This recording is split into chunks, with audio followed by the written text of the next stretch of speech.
வணக்கம் நண்பர்களே, வாழ்க வளமுடன், நலமுடன், வாழ்க வையகம்.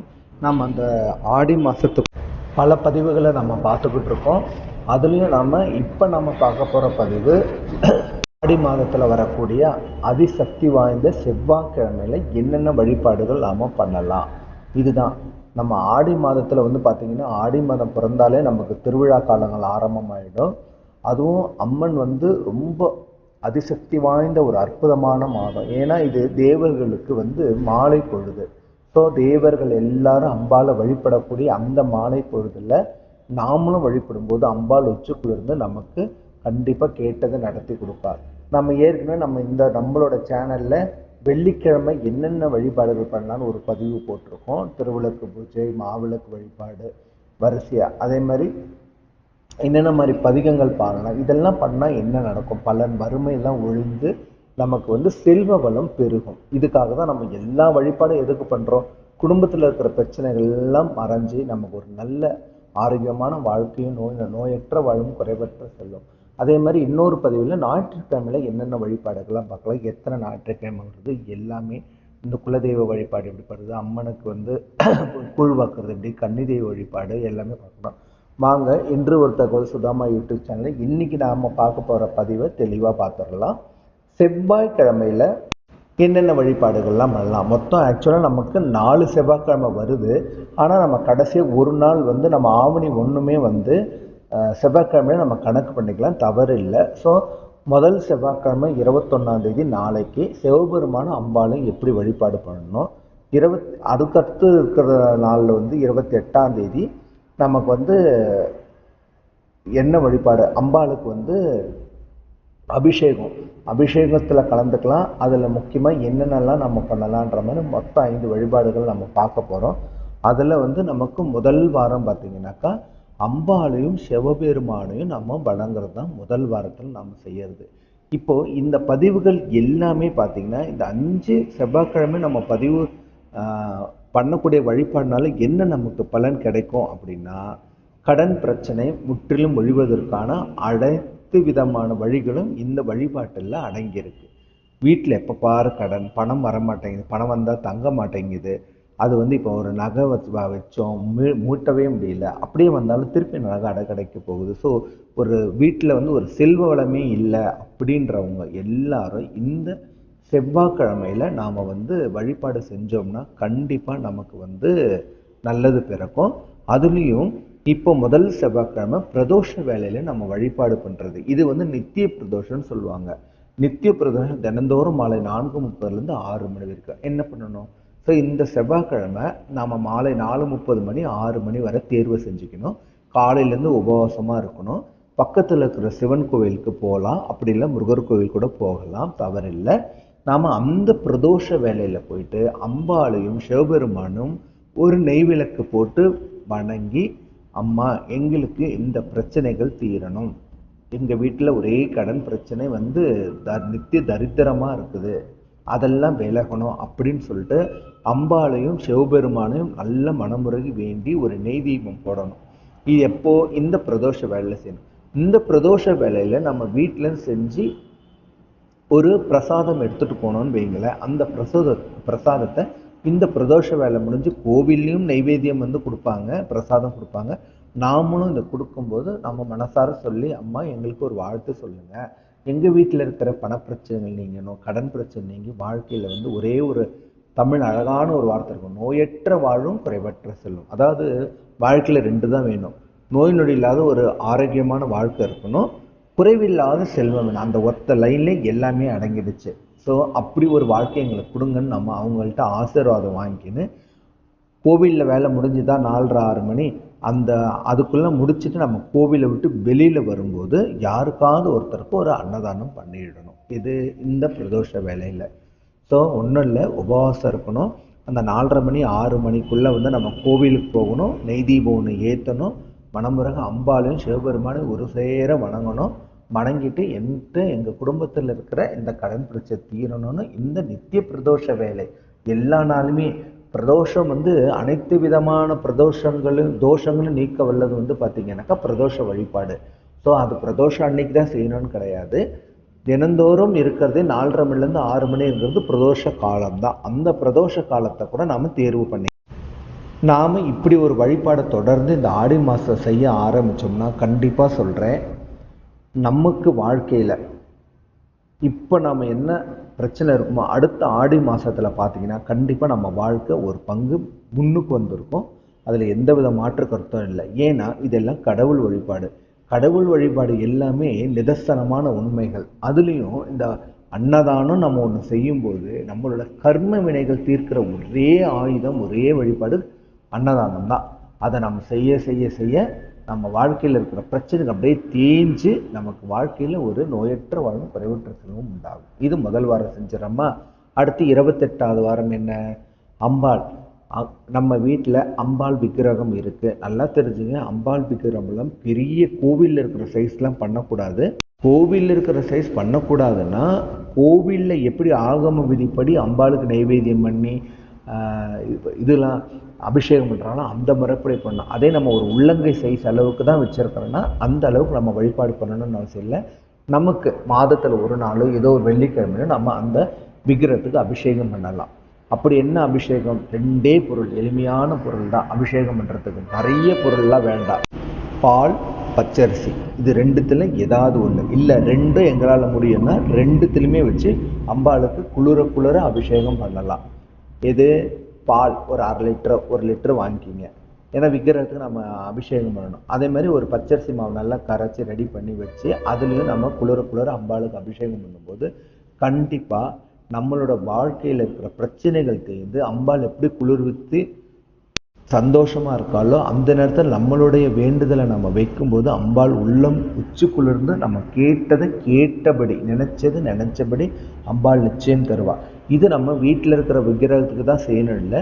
இந்த ஆடி மாதத்தில் பார்த்தீங்கன்னா கண்டிப்பாக அம்பாளுக்கு ஒவ்வொரு செவ்வாயோ வெள்ளிக்கிழமையோ அபிஷேகம் நடக்கும். அங்கே போய் அபிஷேகத்துக்கு உண்டான இந்த 2 பொருள் நீங்கள் கோவிலில் கூட கொடுக்கலாம். எங்கள் வீட்டில் படங்கள் தாங்க இருக்குது, எங்கள் வீட்டில் படங்கள் தாங்க இருக்குது, விக்கிரகம்லாம் இல்லைன்றவங்க பரவாயில்ல, படத்துக்கு நெய்வேத்தியம் பண்ணி வச்சுட்டு கோவிலில் போயிட்டு கண்டிப்பாக ஆடி மாதத்தில் எல்லா அம்பாள் கோவிலும் இது அபிஷேகம் பண்ணுவாங்க.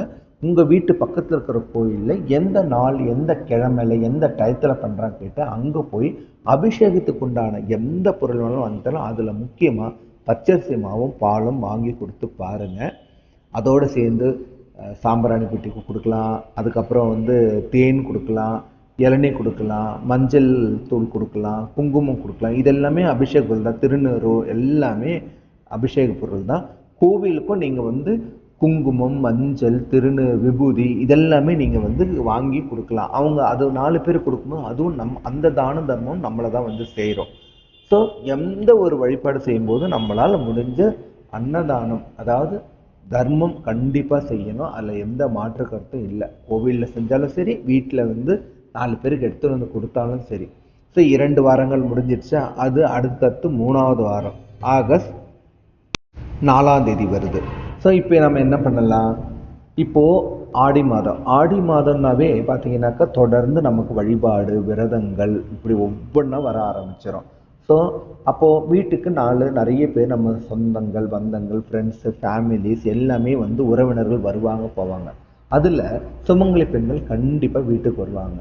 ஸோ இந்த ஆடி மாதத்தில் என்ன பண்ணலாம்? தாம்பூல பொருட்கள் வாங்கி வச்சுக்கலாம். என்ன? வெத்தலை பாக்கு எப்பவும் வீட்டில் இருக்கணும், வாழைப்பழம் வீட்டில் இருக்கணும். இது 2 மேண்டட்ரி. பூ, உதிரி பூ மாதிரி கூட கொஞ்சம் வாங்கி வச்சுக்கலாம். ஸோ அதுக்கப்புறம் மஞ்சள், குங்குமம், தாலி கயிறு. இது ஒரு ரொம்ப ரொம்ப முக்கியமான ஒரு தாம்பூல பொருள். இது மஞ்சள், குங்குமம், தாலி கயிறு. நம்மளால் முடியும்னா ஒரு ரவிக்க பிட்டு வச்சு கொடுக்கலாம், ஜாக்கெட் பிட். இல்லைன்னா ஒரு 11 ரூபா காயின். இல்லைங்க எங்களுக்கு வசதி இருக்குன்னா ஒரு பழம், காய்கறிகள் எல்லாமே வச்சு கொடுக்கலாம். ஆனால் முக்கியமானது இதெல்லாம் தான். இதை தவிர இன்னும் நமக்கு வசதி இருக்குன்னா கண்ணாடி, பொட்டு, யூஸ் பண்ணக்கூடிய பொருள்கள்லாம் சீப்பு, கண்ணாடி, பொட்டுகள், சாந்து, அப்புறம் கோணு, மெகந்தி கோணு இதெல்லாம் கூட கொடுக்கலாம். நமக்கு வசதிக்கு ஏற்ற மாதிரி நீங்கள் தேர்வு பண்ணிங்க. எங்களால் எதுவுமே முடியாதுங்க, ஆனால் தாம்பூலம் கொடுக்கணும்னு ஆசைப்படுறோம். வெத்தலை பாக்கு, பழம், 11 ரூபா காயின் போதும். மஞ்சள் குங்குமம், வீட்டுக்கு வர்றவங்களுக்கு மஞ்சள் குங்குமம். ஸோ இந்த தாம்பூலத்தை வீட்டுக்கு வர்றவங்களுக்கும் கொடுக்கலாம். எங்கள் வீட்டுக்கு யாருமே இல்லைங்க, 3 கிலோமீட்டர் தள்ளி தான் வீடு, எங்கள் மொத்தமே வந்து ஒரு 4 தெரு தான் இருக்குது, அதுவும் ஒரு ஒரு தெரு விட்டு ஃபுல்லாக இருக்குது, ஆட்களே வரமாட்டாங்க அப்படின்றீங்களா? ஒன்றும் பரவாயில்ல, தாம்பூல பொருட்களை ஒரு பேக்கில் போட்டுங்க, நேராக கோவிலுக்கு போங்க. கோவிலுக்கு போயிட்டு அங்கே இருக்கிற சுமங்கலி பெண்களுக்கு ஒரு கணக்கு வச்சுங்க, 5, 9 அந்த மாதிரி ஒரு கணக்கு வச்சுட்டு அந்த தாம்பூல பையை கொடுத்துருங்க. கொடுத்துட்டு அவங்கள்ட்ட ஆசீர்வாதம் அட்சதம் வாங்கிக்கிங்க.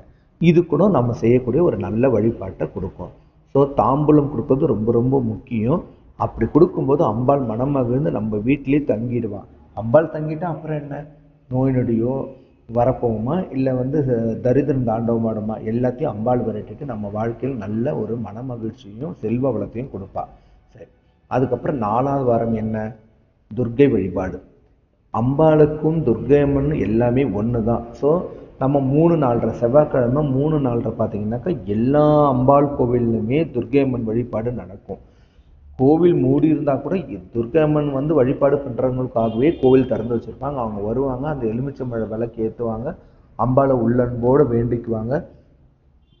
துர்க்கை அம்மனை நல்லா வேண்டிக்கிட்டு அவங்க வந்து அம்பாளுக்கு வந்து துர்க்கை அம்மனுக்கு அபிஷேகம் பண்ணுறதுக்கு உண்டான பொருள்கள் கொடுக்கலாம். இல்லையா, அபிஷேகம்லாம் பண்ணலங்க, விளக்கு நல்ல நெய் தீபம் ஏற்றி விளக்கு ஏற்றி நம்ம வந்து சுவாமியை வேண்டிக்கிட்டு குங்குமம் கொடுக்கலாம். அங்கே வர்றவங்களுக்கெல்லாம் குங்குமம், மஞ்சள் இப்படி ஒரு நல்ல பொருள்களை கொடுத்தோம்னா கூட நம்ம வாழ்க்கையில் மேன்மேலும் நல்ல ஒரு முன்னேற்றத்தை கண்கூட பார்க்க முடியும்.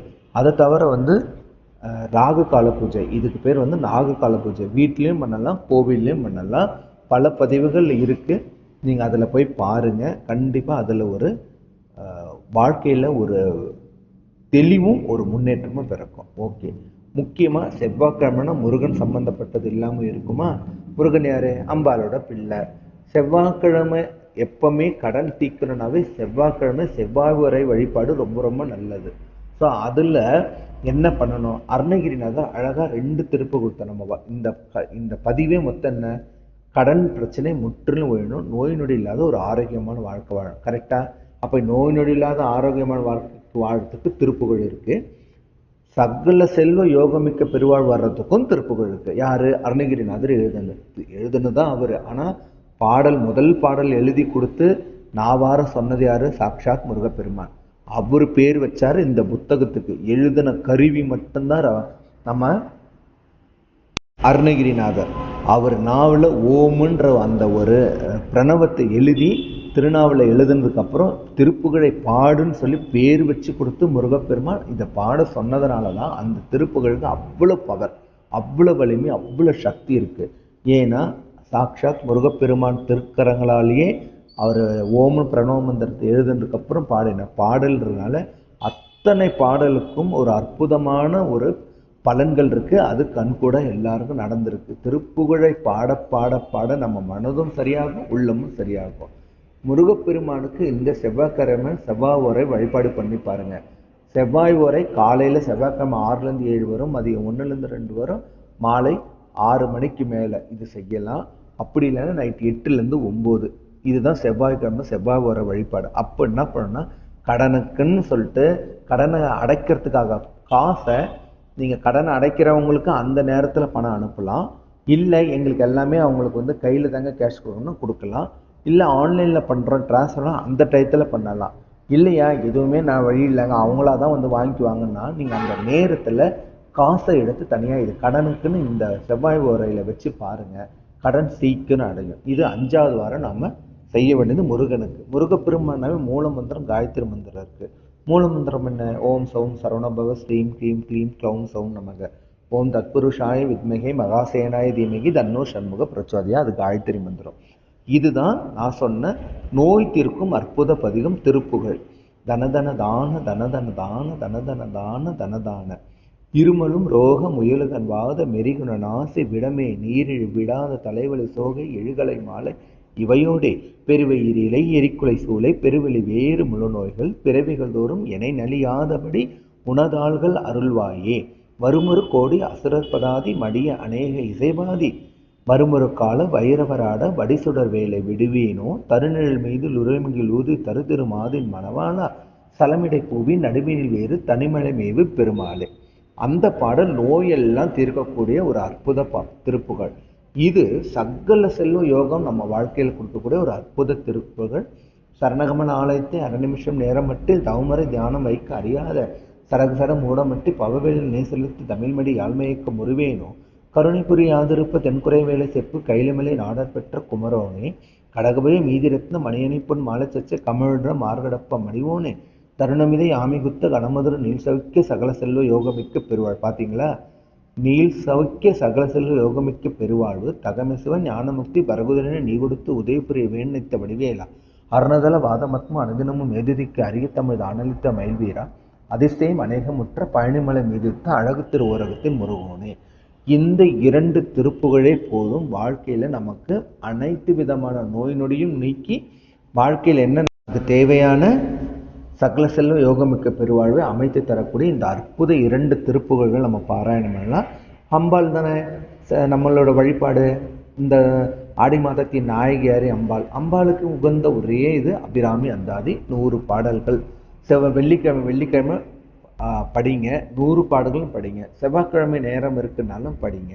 அபிராமி அந்தாதி பாராயணம் பண்ணவங்க இது வரைக்கும் என்ன சொல்றது, வாழ்க்கையில அடையாத நற்பலன்களே இல்லைன்னு சொல்லலாம். ஏன்னா ஒவ்வொரு பாடலுக்கும் ஒவ்வொரு பலன். இதை பாடினா இது, இதை பாடினா அது. அப்பேற்பட்ட ஒரு அற்புத நூல் பதிகம் பார்த்தீங்கன்னா அபிராமி அந்தாதி. அதோடு சேர்த்து ஆடி மாதம் இல்லையா, லலிதா சகசரநாமம் 1000 நாமாவளி அம்பாளோட பேர்லேயே இருக்கு. அதுதான் லலிதா சகசரநாமம். இதை நம்ம பாராயணம் பண்ணினாலும் கண்டிப்பாக நம்ம வாழ்க்கையில் நம்ம நினச்சதெல்லாம் நடக்கும். என்ன மக்களே, இந்த பதிவு உங்கள் எல்லாருக்கும் பிடிச்சிருக்கும்னு நினைக்கிறேன். உங்கள் ஃப்ரெண்ட்ஸ், ஃபேமிலி எல்லாருக்கும் ஷேர் பண்ணுங்கள். இந்த அதிசக்தி வாய்ந்த செவ்வாய்க்கிழமை ஆடி மாத வழிபாடில் இதை செஞ்சு பாருங்கள். அடுத்த மாதம் ஆடி மாதத்தில் கண்டிப்பாக நம்ம வாழ்க்கையில் முன்னேற்ற கண்ணுக்கு நல்லாவே தெரியும். இது வரைக்கும் நம்ம சேனலை சப்ஸ்கிரைப் பண்ணலாம், சப்ஸ்கிரைப் பண்ணிக்கோங்க. பெல் பட்டன் அழுத்தி ஆல் கிளிக் பண்ணிக்கோங்க. உடனுக்குடனே நம்ம சேனல் நோட்டிஃபிகேஷன் உங்களுக்கு வந்துடும். நன்றி, வணக்கம்.